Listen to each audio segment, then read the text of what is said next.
Welcome, everybody, to another episode of the Luke Papalo Show. We have a lot in the news, so we're just going to get right to it. Sydney Sweeney. Do you know her?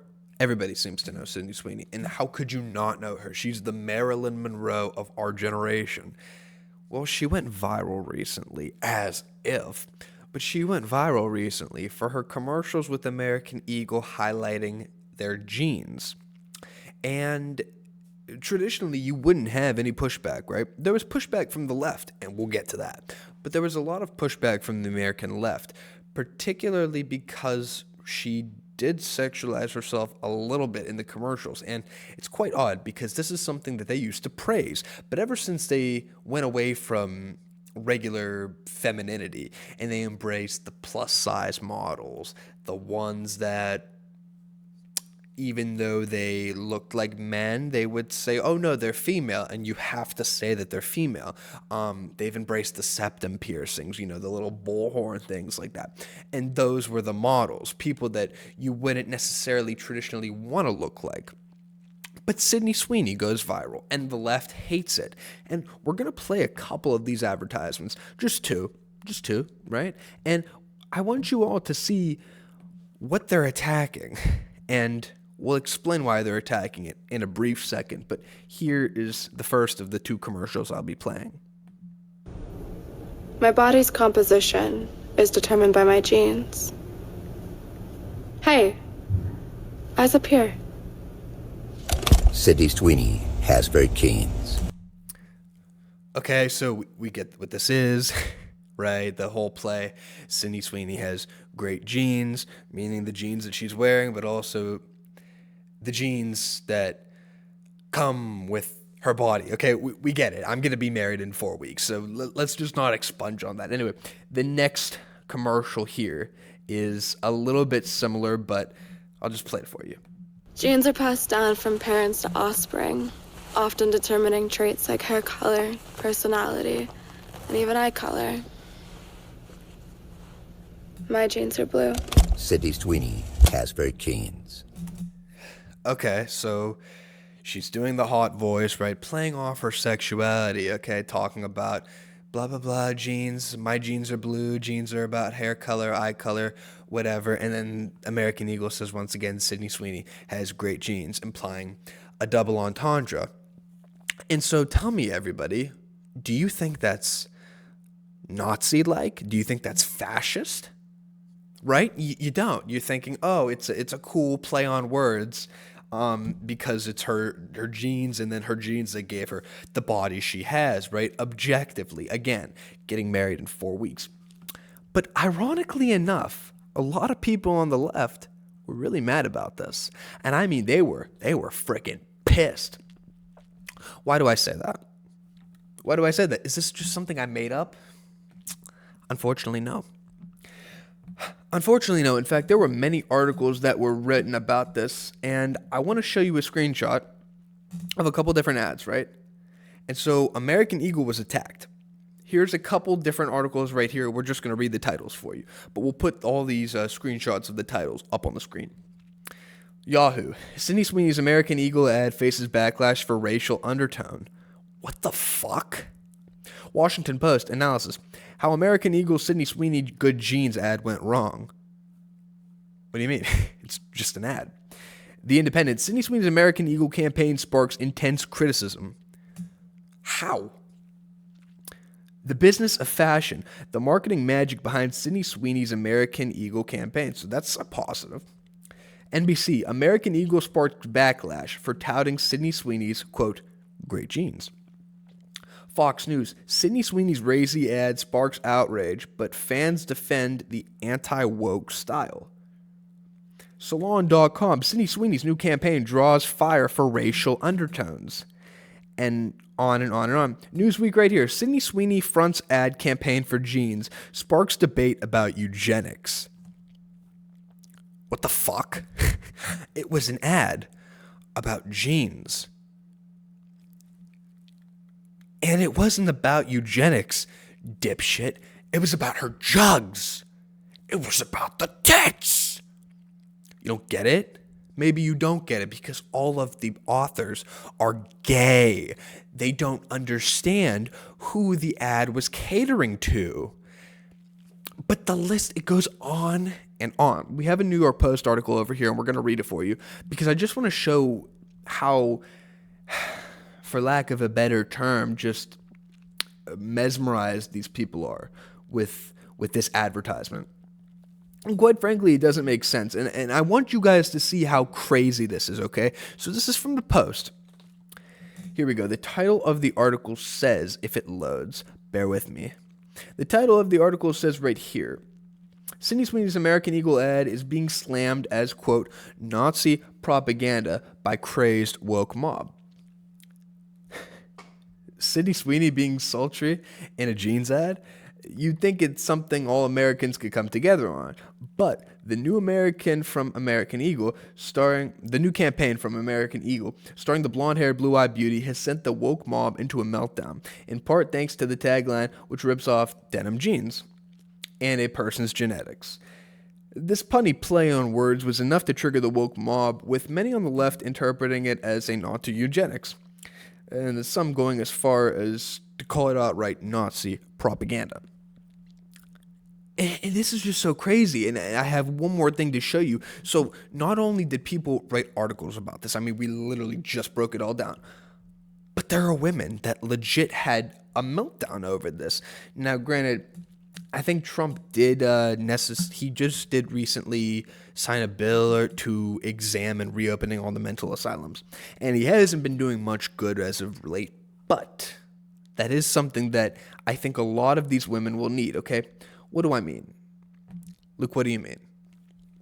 Here is a clip of a woman reacting to Sydney Sweeney's commercial. Take a listen. You guys are complaining about that Sydney Sweeney jeans ad, so I went and saw it. That's Nazi propaganda. Wow. What'd I tell you? The septum piercing. I mean, it wasn't even a planned nod to this particular clip. But look at this woman. I thought it was... Tattoos on the neck, septum piercing, whatever the hell this is. Folks, these people are not mentally right. They are mentally ill. They're not there. They're going to take any nod that could potentially interpret something and like make the most extreme. Look at this. This is going to be like kind of bad. That's going to be in history book. That's going to be in history books. You would think, no, that's just one interpretation of this. That's just one person's opinion. This is a fringe opinion, right? A fringe opinion saying Sydney Sweeney doing this stupid commercial is Nazi propaganda. You would think. But unfortunately, that's not the case. No. In fact, a lot of people have sounded off on this, and there's been multiple videos that have went viral, specifically by leftist women like that who feel the need to just complain and label this as Nazi propaganda. So here's another lady on TikTok, and tell me what she has in common with the first leftist woman. Take a guess. Should we be surprised that a company whose name is literally American Eagle is making fascist propaganda like this? It's a fucking septum piercing. That's what it is. It's the septum piercing, if you didn't guess it. Look at this thing. And this one's crooked. This one's not even. At least the last one was even. But the septum piercing, look at this bitch. She can't even make her own septum piercing even before she makes a TikTok. Look at this. Are we really going to let people that look like this run the world? I mean, they've ran the fucking world for the past 10 years. I don't know, stop? Like, what? Probably not, but it's still really shocking. Like, a blonde-haired, blue-eyed white woman is talking about her good genes. It's about her tits. It's about her jugs. It's about her breasts. I understand that everything on you looks like a breast. You are fat. But it is about her boobs. Clearly you don't get it. Clearly you're not one of the mentally sane people who the advertisement was directed to. Haha, it's funny, whatever, it's a joke, it's funny, that's what it was. The stock went up. The stock went up. It's not about eugenics. It's not about blonde hair, blue eyes. It's about our tits. I'm getting married in 4 weeks. I'm going to get in trouble probably for this video, but it is the truth. And it is just so crazy how you people think everything is Nazi. You call this thing Nazi, this thing Nazi, this thing fascist, this person Hitler. It doesn't fucking end. And it is absolutely mind-boggling that people like this exist. Truthfully. I just don't get it. I don't. This whole thing of you would think that this was done. I thought all the woke shit was done. But it seems like this ideology isn't gonna die. Or it's going to die hard. So I understand that there are some people left over that still believe these things. But let me tell you, it's obviously a dog whistle. It's obviously just a calling card for outrage. These people, obviously, they're not getting any attention. And in that case, that woman couldn't even put the nose ring in evenly. It's crooked. She looks like shit. Obviously, she eats too much. Both of them eat too much. Tattoos on the neck, tattoos on the collarbone. These people aren't doing well.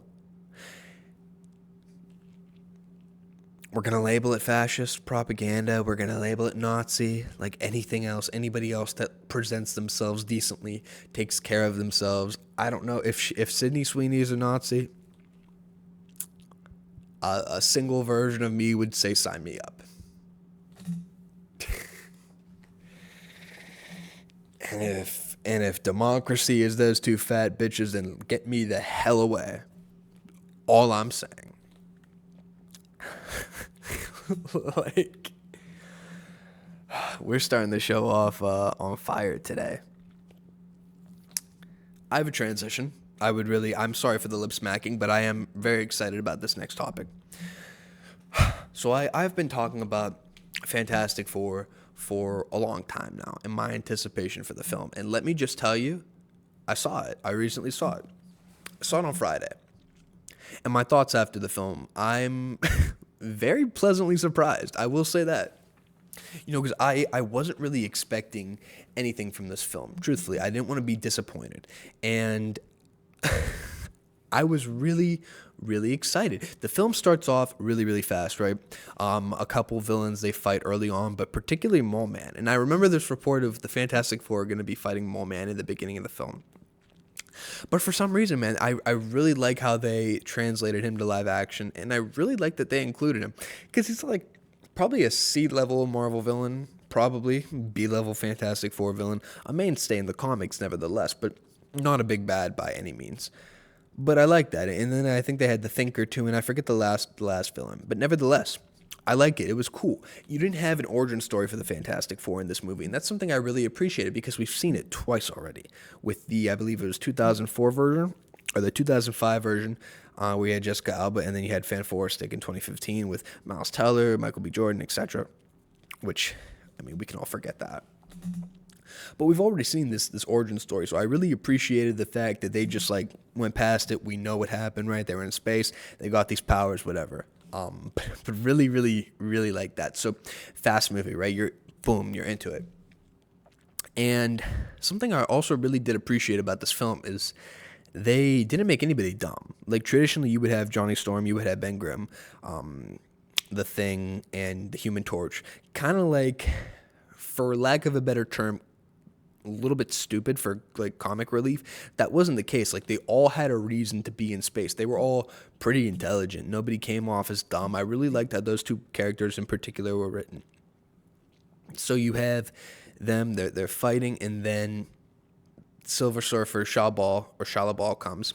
The female Silver Surfer, not a rewritten character, not a female version just for the sake, an actual female Silver Surfer. So Norrin Rad, the original Silver Surfer, is still somewhere else, and it'll be cool when we find him. She comes down, and she says the world has been selected by Galactus to be eaten, whatever. they go to Galactus, right? Fantastic Four, they go to Galactus. They say we're gonna save our world from Galactus, whatever. And as far as we know it, they're the only superheroes in this universe. It's not the main 616 continuity. It's, I think, 828 is what they said. Correct me if I'm wrong in the comments. So they get there, and it's like this weird interdimensional thing where they go to Galactus's his lair, this planet, the ship. And it's like a tractor beam, so they get sucked in, kind of like the Death Star, like a nod to the Death Star, which was really cool. And their ship is like lodged in this big just fortress in space. And the female Silver Surfer, Shala Ball, comes and she like kind of teleports through the ship and says, you know, you guys shouldn't have come here, but whatever, you're gonna meet Galactus now. And my favorite thing about this film, man, Galactus was overpowered. And I didn't know how he would translate into live action because we saw Fantastic Four Rise with the Silver Surfer in 2007. And he was a freaking cloud. But no, they nailed it to a freaking T, man. Galactus freaking translated to live action perfectly. 10 out of 10. Menacing. You get to see all of the tubes connected to him when he eats these worlds. Amazing the damage that he does, right? To spoil it, he says the only way that I won't eat your world is if I can have your son. And Sue Storm is obviously pregnant with their son. Okay, so Franklin Richards is in her stomach at that point. They say no, we can't have him, can't have our son. They escape. They escape on the ship. They lose Shala Ball, Silver Surfer. She tries to follow them. And I'm sorry for the lack of order in this movie review. It's still fresh in my mind. But they lose her, and then what happens is Sue Storm immediately goes into labor. And it's crazy because like they're like in hyperspeed basically, right? So they kind of hold her down. Pedro Pascal's Mr. Fantastic, Reed Richards holds her down. And she ends up having Franklin Richards, their son. And one of my two complaints with this film, and I get to my second in a little bit, but my first complaint is when she has Franklin, it appears to be a CGI baby in the beginning. And this is the CGI Franklin Richards is not throughout the whole film, but probably for the first 5 minutes he's on screen, he's CGI, which it's like, okay, I can look past that, but I would have really appreciated if it was just like a real baby, because like it was obvious it was CGI. But nevertheless, I'm nitpicking here. Whatever. We move past it. They get to Earth and they say, Galactus, there's going to be another way, because Galactus wanted our son in exchange for the world being saved, and we told him no. It's a non-negotiable. Everybody on Earth in the 60s 828 universe, I believe, pissed, right? All the reporters, they're rightfully so. They're very angry. They're gathering outside of the Future Foundation, which is included in this film, where they Fantastic Four are in the Baxter Building, and they're all like a mob, more or less, because they want their world to be saved. Sue Storm, Vanessa Kirby, her character comes out, gives a heartfelt speech. She's holding Franklin. She's holding her newborn son, saying, we're all a family, and we would not give anybody up to save this world. We're all in this together. It's actually a really cool speech. She's the glue of the Fantastic Four, right? Very comic book accurate. So what happens? They devise a plan. They devise a plan for when they know Galactus is going to come. They have this really cool third act. People on Twitter said that this first and second acts were really, really good, but they hated the third act. Not true. The final battle in the third act is quite awesome. But they have this plan where they're going to have a portal to like the complete opposite side of the universe, where they're going to have Galactus. They're going to use Franklin. They're going to use Franklin, put him like at the center of this portal, and then Reed's going to turn it on. Well, Galactus comes, and spoiler alert, that doesn't happen. Galactus sees that instead of Franklin being in the carrier, which that's what they set it up to be, he's actually in the Baxter Building. And so what happens then is he starts to walk, right? And mind you, he comes down to New York, and He's destroying buildings, right? The camera angles are really cool. You're seeing the camera angle from his feet, just how massive he is compared to the buildings. When he first gets down to Earth, it's a camera angle, and I will say also, and I'm sorry for the lip smack, but I'm passionate here. I will say also, I really appreciated how they shot this film, particularly when it came to the last act of the movie. But nevertheless, okay, so he touches down, and you get this really cool angle with the Statue of Liberty, kind of like from, I would like to say from like the middle part of the Statue of Liberty, so it's like in the bottom left-hand corner of the screen, and you just see Galactus menacing over the Statue of Liberty. Insane angle, insane everything. I really, really loved this final act. Nevertheless, fast forward, right? So Galactus is going back to Franklin, where he actually is in the Baxter building. And, you know, Kirby, I believe the name of the robot is Kirby. Kirby tries to put up a fight and shut the Baxter building with like steel curtains, for lack of a better term, and it doesn't work. He snatches Franklin. And then so Reed is going after him and tries to get Franklin from Galactus. It doesn't work, and it ends up being, and he's fighting him off. And I think this is a little bit before, it's a little bit before he gets to Franklin, but he starts pulling Mr. Fantastic. He starts pulling Reed Richards, almost like a rubber band, which is quite crazy because he uses his strength against himself, which is really, really cool to see, just how powerful he is, right? Anyway, so Galactus gets Franklin, and all three of the Fantastic Four, besides Sue Storm, are powerless to stop them, right?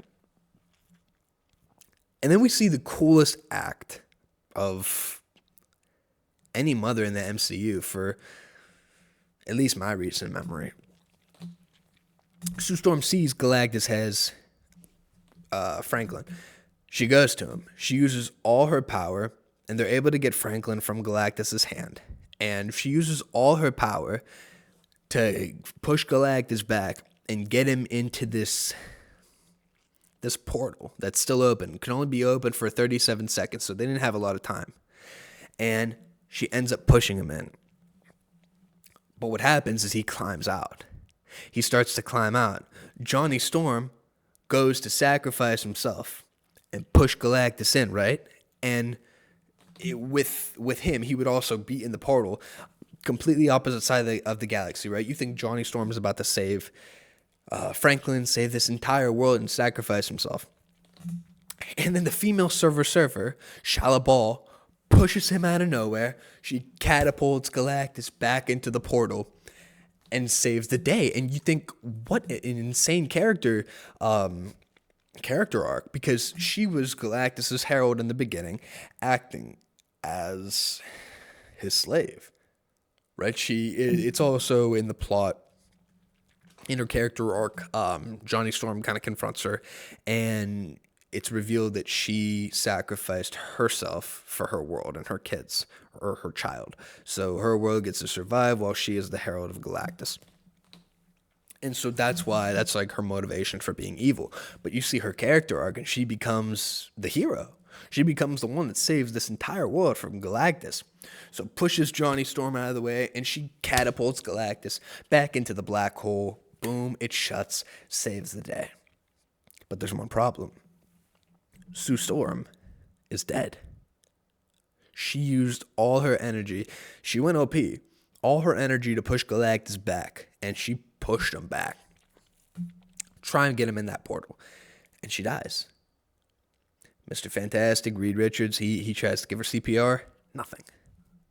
And you're thinking, damn, we all thought, damn, they're going to kill Sue Storm in her own movie, in the first iteration she's ever in the MCU in. And you're dumbfounded. Rightfully so. And then you see Franklin. At this point, he's a couple more months old. And you see Franklin, and he's crying, and he's reaching out for Vanessa Kirby, Sue Storm. He's reaching out for his mother. Okay? And Galactus told him early on, before he said he was going to eat their world, that Franklin Richards is going to be the successor, right? So his eternal hunger will stop. Going to be a very powerful being. And they're like, okay. Obviously, they were freaked out. But then you see Franklin touches Sue. He touches his mom. And he heals her, which is insane. So now we can kind of understand how powerful Franklin's going to grow up to be. Immediately heals her. And everybody's in awe. Everybody in the theater just started clapping. It was insane. This movie was really, really good. I really enjoyed it. And obviously the big spoiler, if you haven't seen the movie, go see the movie. But there's two post-credit scenes. The second sucks. It's just a cartoon of the Fantastic Four from the 60s, whatever. But the first one, we see it says 4 years later, and it's Sue, and she's in the kitchen, whatever, or she's in the Baxter building. And she's talking to Franklin, and then all of a sudden, silence. And you're like, what? And she walks over, it pans to the living room, and it's Franklin.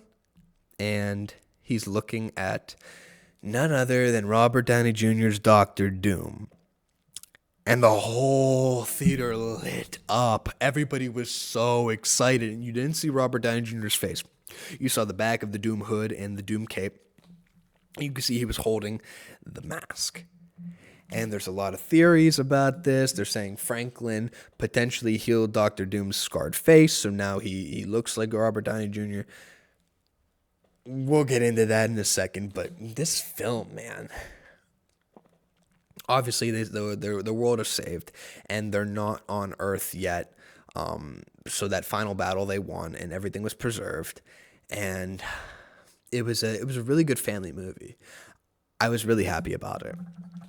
This isn't a masterpiece by any means, but it was a very, very enjoyable Marvel movie. I gave it like a 7.9, 7.8, maybe like an 8 out of 10. Solid. Very, very good. I really enjoyed this film. One knock other than the CGI baby, if you're still watching this video. So the Fantastic Four, obviously you had Vanessa Kirby as Sue Storm. You had the guy from Stranger Things, forgetting his name, Joseph Quinn as Johnny Storm. And then you had the guy from The Bear. I believe his name is last name is Moss. Regardless, he played the Thing. All three of them were excellent. In the beginning, I had a very hard time buying that Pedro Pascal was playing Reed Richards, was playing Mr. Fantastic. And this is not his fault. He did a fine job. But you see him in everything that I couldn't get past the fact that it was Pedro Pascal. I couldn't buy that he was playing Reed Richards. Early on, it looked like Pedro Pascal was playing Pedro Pascal, and I was watching 3 of the Fantastic Four plus Pedro Pascal, if that makes sense. But throughout the film, you start to get it, and you start to buy it, or at least that was me. I bought it, especially to the end of the film. You grow with the characters because there's a real arc there. You see Reed in particular, he's planning, he's scheming, he's thinking of all the worst possible solutions, right? He's going to be a father. He's very worried. And you see he still has a little bit of worry at the end of the film, but he's kind of conquering it. Same with Sue. I mean, Sue is now a mom. She's more secure. She brought the team together, was going to give the ultimate sacrifice and give her life to save the world. And the world is more cohesive. And the same goes with Ben and Johnny Storm. They're closer than ever, and the 4 of them are very close. And so you just see that, right? There's a love story with Ben and one of the ladies. It's not Alicia, his typical love interest from the comics. It's another girl. But he has that, and he has a love interest now. And then same with Johnny. Johnny has grown up a little bit. He was ready to sacrifice himself, and he's an uncle now. And so is Ben. You get to see that family dynamic, and it's truly remarkable to still get not a grounded MCU project, because it wasn't by any means, but still the Marvel Cinematic Universe is pumping out good content and good films. And so the next movie is Spider-Man. And I don't know, man, where this goes. It's going to be really exciting to see where this goes. The Avengers Doomsday comes out, I believe, December of 2026. The next Marvel movie doesn't come out until July of 2026, which is Spider-Man Brand New Day, which is going to be a grounded MCU film. Very excited about that. You get Spider-Man, you get Daredevil, you get Punisher, and then reportedly they're going to fight the Hulk. So we'll see. But if there's going to be any time to really do this shit and build things up, it's now. Please, Marvel, don't rush it. Because it already kind of feels rushed, but in reality, it's been 5 years since 2020 when this shit started to kick off. I wish it felt a little bit more cohesive, but nevertheless, we're here now. So I like the film. I think you should go see the film. It's a fun film. It's a good film. You're gonna like it. Because I know I did, and I know the whole theater that I was in absolutely loved it, especially that post-credit scene. So that's all.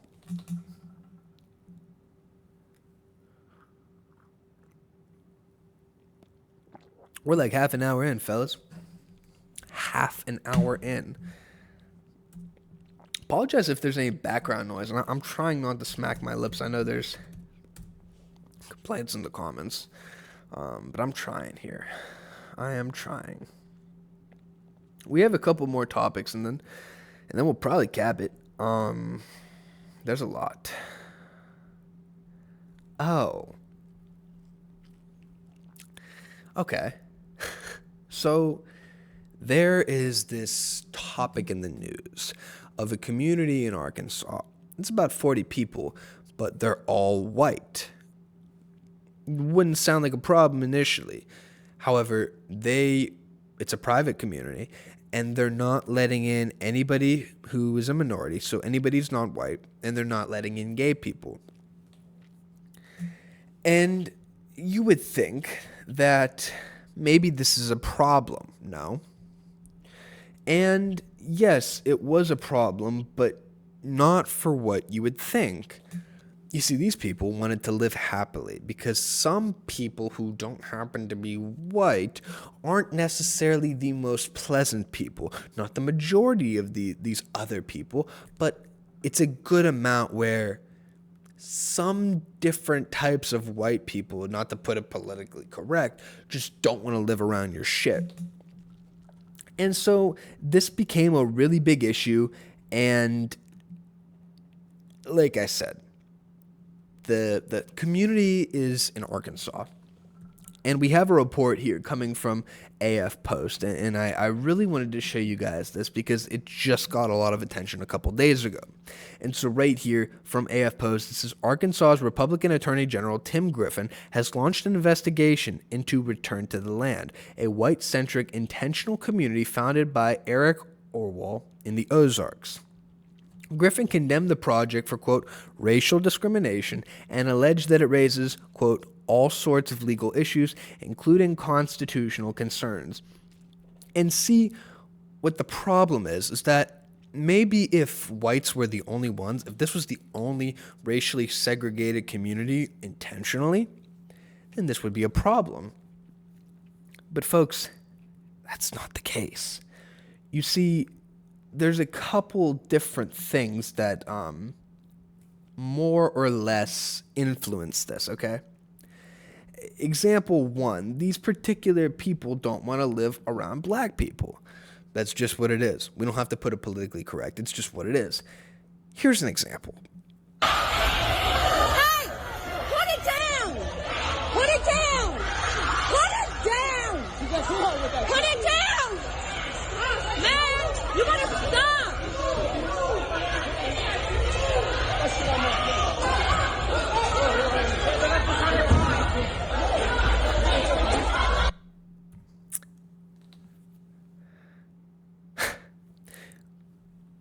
You know what? Maybe that was nitpicking.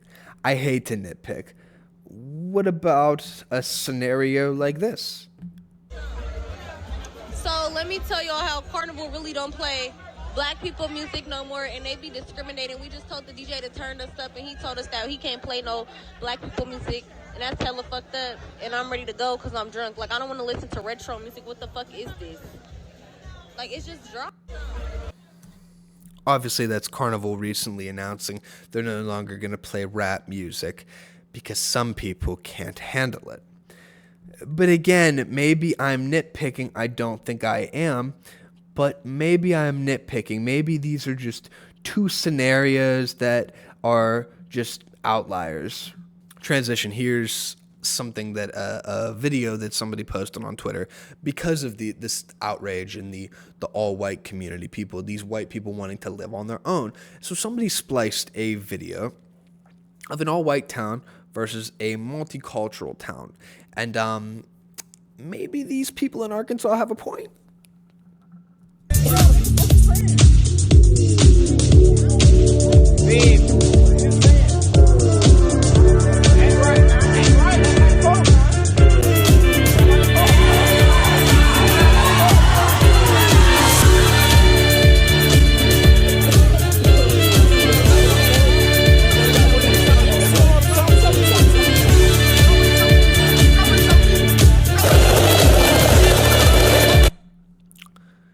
So the video on the right, that's the multicultural communities, ethnic, and the one on the left is the all-white community.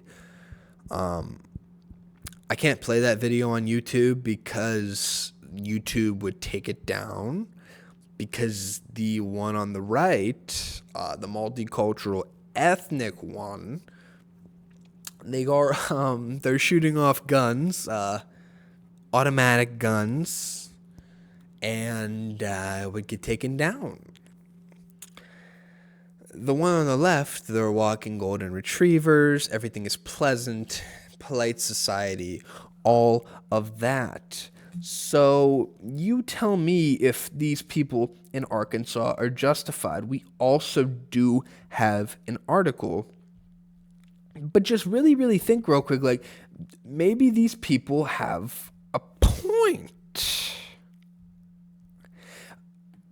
Again, you have to realize that this has also been tried in other places before we read that article. In particular, we have a tweet.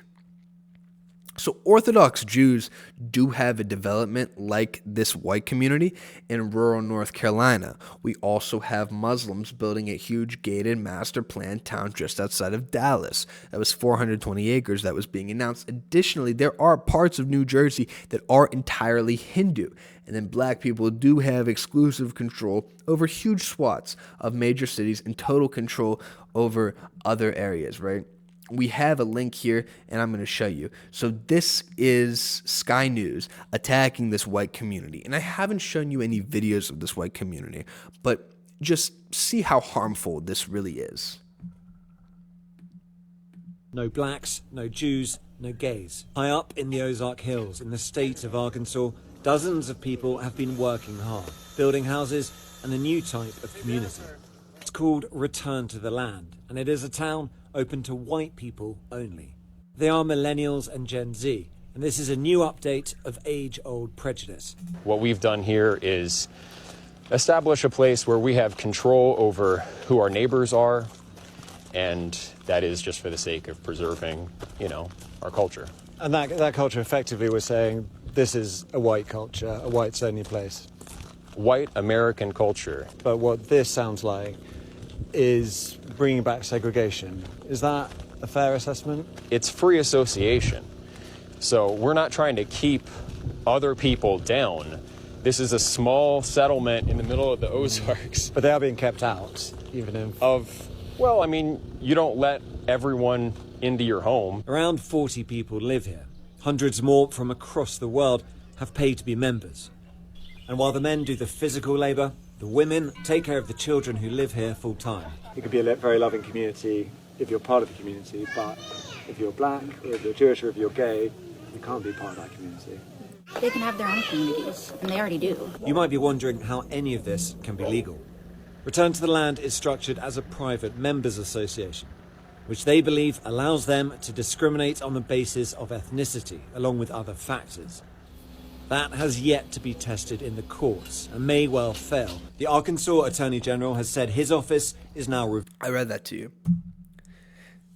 As I said, it would be one thing if white people were the only ones that were trying to do this, but this is not the case. So on the left, I have a black-owned micro-community located in Georgia. On the right is that whites-only town. Here's the video. There is a whites-only community being built in the Ozarks. I'm really disturbed. This seems like a reintroduction. Again, Here's the one on the left. Completely acceptable. Black people building their own community in Georgia. But the minute that white people try and do it on their own, they're labeled as Satan. Once again, we covered this shit, man.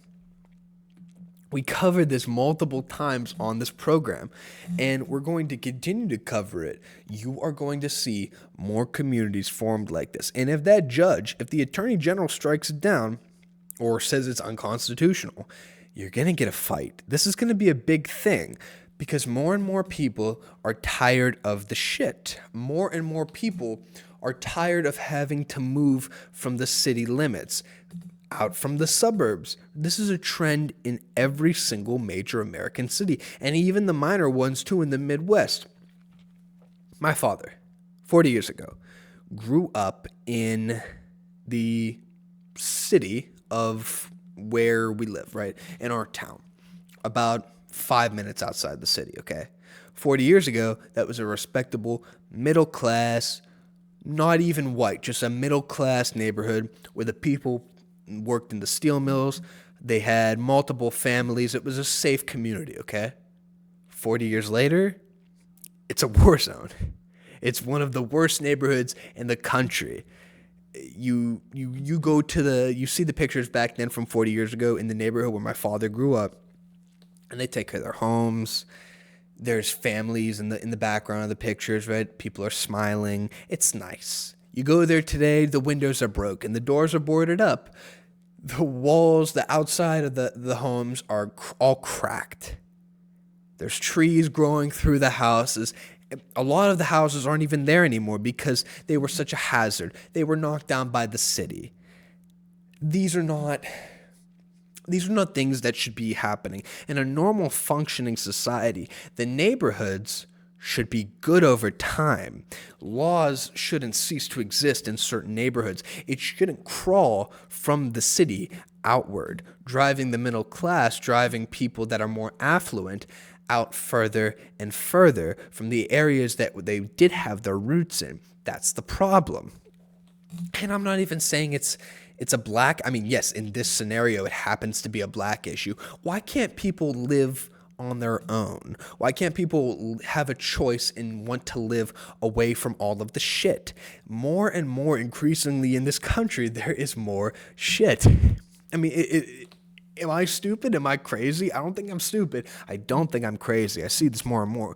Go to your local Walmart. Things aren't going well. Nothing is going well. The standards that this society used to have, it's crumbling. This is a crumbling world. It doesn't appear to be very good. So what I'm saying is, if you want to segregate, segregate. These people should have the right to live on their own, just like the Jewish people should have a right to live on their own. Just like the black people in Georgia should have a right to live on their own. Just like those Hindu people should have a right to live on their own. Just like, hear me out, the Muslim people should have a right to live on their own without Sharia law. We don't need that. I know it's a hot button topic, no Sharia law. But you get what I'm saying? Now, what I don't subscribe to is having, like in Minneapolis, for example, they have the little mini Somaliland, and they don't have the laws that we have. Like, they don't follow the rules that we have. Like, there has to be some order. This is the reason why white people, you have this thing called white flight, where you have the white people continuously to move further and further and further away from the city because it's not safe anymore. It's not acceptable. It's not good. Okay? You understand? You get it? Maybe you don't get it. Martin Luther King, okay, he said, I want a world where I'm not judged on my skin color. I want to be judged by my character. We should judge everybody by their character. And hear me out, if a particular group isn't known for the best character, can you blame other groups of people for wanting to move away? I know, it's crazy. It's very crazy. I think that this guy should be allowed to do this. I think in America you should be free, and if a certain group wants to live away from everybody else, then let them. People are getting more and more upset, man. This thing called black fatigue, I don't necessarily even subscribe to it, but a lot of people do. And these things are gaining traction. And so if we could have law and order back in this country, if we could have societal norms, and if the adults could come back, because we don't have any adults, if the adults could come back and we can enforce some rules, and listen, a lot of white people commit crimes too. If we could put those people in jail as well, and we could just enforce some societal norms, have a cohesiveness as a country, and maybe we could come together, and this wouldn't be a problem. It wasn't a problem 40 years ago. It wasn't a problem when my dad was able to live 5 minutes away from the city in the neighborhood that he grew up in. It was safe, and you could walk around without parents, and he talks about playing football and basketball with these kids in the neighborhood, and it was safe, and you came home at dark, and that's what it was. Now, good luck. Good luck. Completely different world now. And imagine how these people feel when they grew up in a neighborhood that they loved, and 40 years later, it's completely different. It's a hellscape. It's a war zone. People die every day in that neighborhood. I support this guy, man. I support these people. Groups should have the right to live away from other groups. You shouldn't be forced to live amongst people who don't behave. It doesn't make sense. That's all it is. I don't understand why this is such a hot button issue when other groups are doing it as well.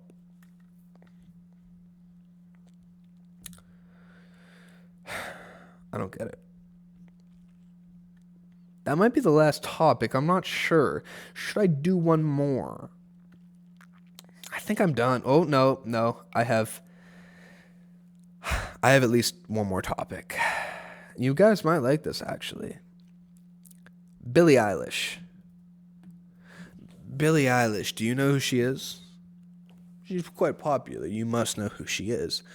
Well, Billie Eilish has been on tour all around the world, but in particular, she was in Ireland today. And why am I bringing up that Billie Eilish was in Ireland today? Well, she actually celebrated the return to her Irish homeland, and she had a really, really fun quote. Quote, she said, "It's really cool to come somewhere and everyone looks exactly like you." And people were saying Billie Eilish came out as a nationalist. Isn't that crazy in 2025? Sydney Sweeney is MAGA now, I guess, and they're labeling her as a Nazi, and Billie Eilish is a nationalist. We're going to play you that clip, and we're going to show you exactly what Billie Eilish said. So, here we go. Well, as you guys know, I'm Irish, so it's cool to be here. I am not from here, but it's really cool to come somewhere and like everybody looks exactly like you. It's really cool to come somewhere and everybody looks exactly like you. Her last name is O'Connell. Obviously, she's Irish. But what do we think about this? What do we think about this? I think, to piggyback off the story that we had in Arkansas and the Ozarks, those 40 white people that wanted to live amongst themselves and away from all the minorities, away from all gay people, which you can think about what you want to think about that. But nationalism is gaining popularity in this country. Whether you like it or not, this is just how it is. It's just how it is. These things are going to come because we don't have an identity anymore. We don't. It's just how it is. And she obviously lives in America where it's all a bunch of multicultural, it's a mess. It's not a cohesive thing. We used to have assimilation in this country. We used to have American assimilation. It was a melting pot. Yes, you would come here and you're a different identity. Maybe you're Irish and you're Italian and you're Hispanic and you're black. And you used to come together. We used to come together and we used to have one national identity. But that's gone.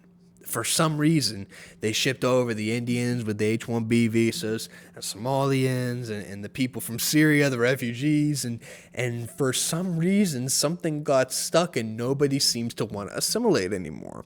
And then on top of that, you have all the migrants that were let in from 2020 to 2024, from the Biden administration, anywhere from 10 to 20 million immigrants, right? We know this, whatever. And it doesn't look like they assimilated either. So you can't blame Billie Eilish really for kind of coming out as a nationalist a little bit and saying, oh, all you guys look like me. Like, it's really cool to see and be in a place where, like, everybody looks like you. Because we have a little bit of a takeover here in America. So let her be able to. There was backlash. They were calling her a fascist too. Let her have this opinion. Who cares? It doesn't affect you. Like, it just doesn't make sense to me. It does not make sense to me at all. And then you have places like the UK, for example, that are really getting overrun by all these migrants because, number one, they don't have the industry for them, and number two, they're not assimilating there either. And the British culture is constantly eroding, right? You see it all over social media. You see it from people that talk about being in the UK, being in what was Great Britain. Very sad, man, and it's becoming more and more of a talking point around the world. Sorry to go on that little tangent there. And Billie Eilish used to be like this liberal darling, I remember. Back in 2019, she was like borderline satanic. At least that's how she sounded. A hit maker, like, don't get me wrong, very, very talented. But that second verse, a bad guy, let me tell you. Whew. Chills down my spine. Lots of chills down my spine with that one. But yeah, so we wish her well. And I don't really think there's anything wrong with that opinion, truth be told. I never did really think the nationalist. I mean, obviously, you grow up, you hear the term white nationalist, and you think that's bad. You hear that, and you think that's bad because you just see it in the media, and it's automatically associated with, like, demon. But I don't think there's anything wrong with that. She literally said, I'm reading the quote again, she really said, quote, "It's really cool to come somewhere and everyone looks exactly like you." Where's the harm in that? I just don't get it. I do not get it at all. Oh, well. Yeah, that's going to be the podcast. I really don't have any need to go into the other stories. It's been quite the pleasure, everybody, being able to record one with you. Hope you enjoy this one. Apologies if you haven't. It's a little bit late at night. I promise I'm not racist, but hope you enjoy. Please have a good one. Good night.